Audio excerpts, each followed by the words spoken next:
আমাদের দেশে আবু সাঈদ ও মুগ্ধ নামে ২ জন দেশপ্রেমিক ও যোদ্ধা ছিলেন। এছাড়াও আরও দেশপ্রেমিক দেশের জন্য ভবিষ্যৎ প্রজন্মের জন্য শহীদ হয়েছে। উনাদের জীবন উৎসর্গ করে গেছেন দেশের কোটি ছাত্র ও ভবিষ্যৎ প্রজন্মের জন্য।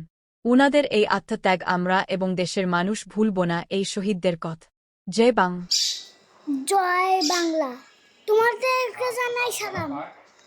তুমি মিশ্রিত লগন মাধুরীর জলে ভেজা কবিতায় আছো সরোয়ার্দী শেরে বাংলা ভাষানির শেষ ইচ্ছায়।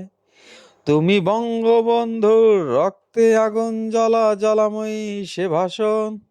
তুমি ধানের শীষে মিশে থাকা শহীদ জিয়ার স্বপন। তুমি ছেলে হারামা জাহানারা ইমামের ৭১-এর দিনগুলি।